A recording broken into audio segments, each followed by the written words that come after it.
Okay, let's go. I'm told that we have to go to Namibia very quickly now. Oye Uchiwachuku, our very good friend, Oye Uchiwachuku, the news editor of Sporting Life, has been with the girls since the beginning and is also going to be there till the end. Hopefully, he comes back with a trophy. Oye, thank you for joining us on Sports Tonight. Oye, congratulations, your girls are doing well.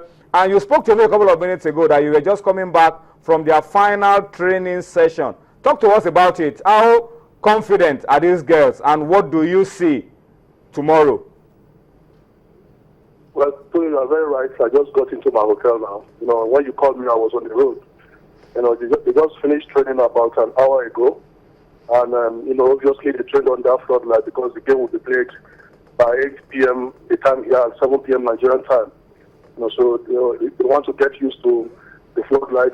If you look at all the games they played so far, only the game against Cote d'Ivoire did they play at night. So I think it was imperative that Coach Gordon Okon and the girls trained under floodlights this night, and they ended by taking penalty kicks, an indication that they are not ruling out, you know, the possibilities of the game going into penalties. So all the 21 players trained. There were initial fears about Asisat Oshoala. They called that against the Bayern of South Africa, she had to be stretched out. When she came in, she had to, you know, eventually be substituted by Coach Gordon Okon. But she trained today.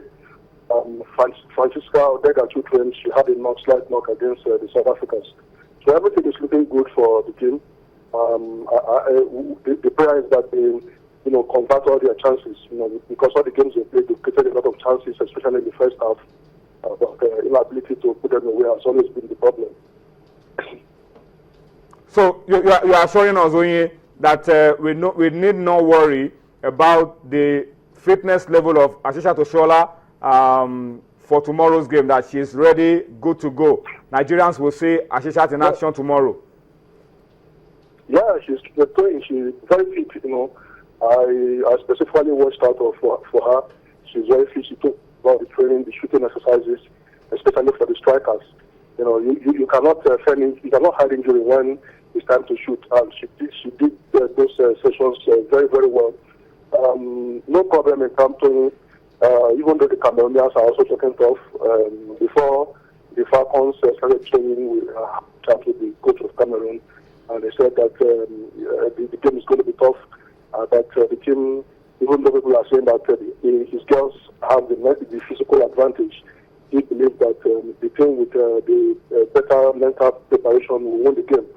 He said that it's not about the physicality, but it's going to be a game of psychology and mental ability. Well, before I allow you to go, the sports minister, Dr. Tamilana Agogo, the NFF president, Amaju Pinnick, are on their way to Namibia. What kind of support have the girls received so far?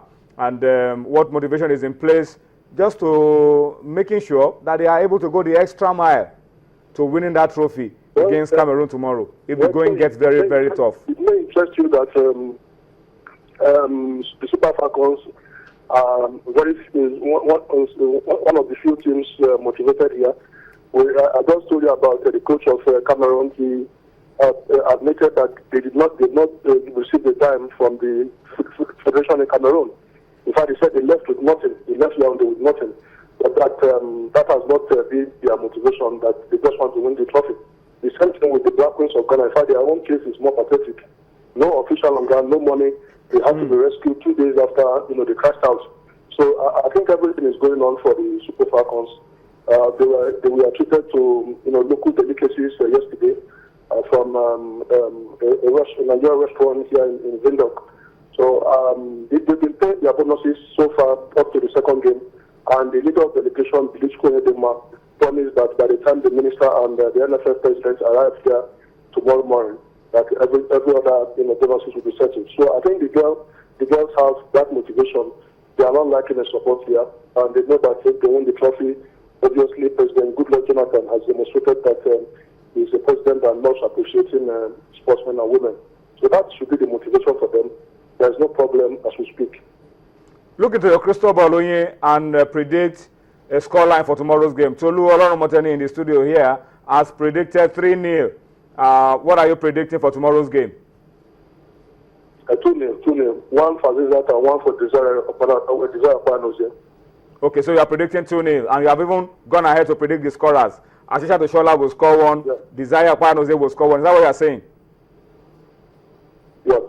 Okay, all right. Thank you so much, Onye Nwachuku, for speaking to us. Onye Nwachuku is the news editor of Sporting Life. It's a national sports daily, and he's been covering the African Women Championship in Namibia, and he's been filling us in on a daily basis with what has been going on in the camp of the girls. Just to summarize once again what Onye said, the girls are fit.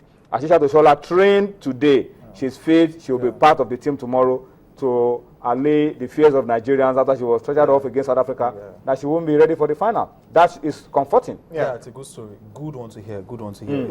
Beautiful, beautiful lad there. Fantastic. In fact, our second goal against that long range strike. Well, it reminds me of Ronaldinho in 2002, what he did to Seaman then. Yeah, 2002 World Cup, Korea, Japan. Beautiful goal, a man-like goal. So I would expect her to play tomorrow, and hopefully she would get us the goal. But it's going to be a very, very difficult one tomorrow. Very difficult. All right, I think we should go on our second break now. When we return from this break, we'll spend some time to look at the CAF Champions League. First leg of the final takes place this weekend. The same with the CAF Confederations Cup. And of course, the Globe Premier League March Day 36. We're down to the business end. And of course, the Nigeria National League is resuming this weekend after several weeks of inactivity. All that and more when we return. Channel Sports, defining the moments of true sports. All right, thank you for staying with us. It's still sports tonight, but let me spend some few minutes to read some of your tweets coming through. And I'd like to start by reading this one from Jude Thaddeus from Nicosia in Cyprus. That's where he's sending this one in. He's watching us online. Jude says, these NFF guys should allow peace to reign in Nigerian football. Good luck to the Falcons. That's Jude Thaddeus Obaze from Nicosia in Cyprus. Kevin at ISHUCR9 says, Vincent Enyama is 100% right. There's life before and after football. CAF should listen to the voice of wisdom. And Raymond Lotz at Raymond Lotz says, I share Enyama and Morocco's sentiment. If the people's health is at risk, the consequences are dire to Morocco's economy.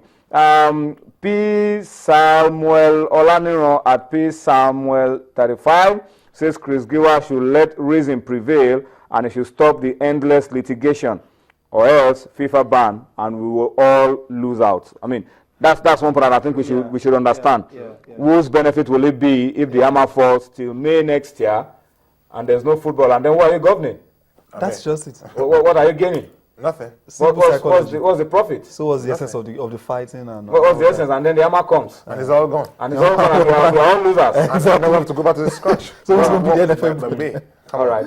Well, somebody's commending you guys. It says you guys are doing a good job. He likes the way you talk about the domestic league, the way you promote the Nigerian league. I mean, that's the only thing you have, and you should promote what you have. But let's go to what you have on your screen. The CAF Champions League first leg this weekend. A lot of people were anticipating that we're going to be having two teams from Congo Democratic Republic, but TP Mazembe somehow just decided not to qualify for the final. So it's going to be AS Vita first leg tomorrow against Auton Setiv of Algeria. And that is going to be an exciting game to watch. AS Vita of Congo Democratic Republic will be hosting that first leg against Auton Setiv of Algeria. That's in the CAF Champions League first leg this weekend.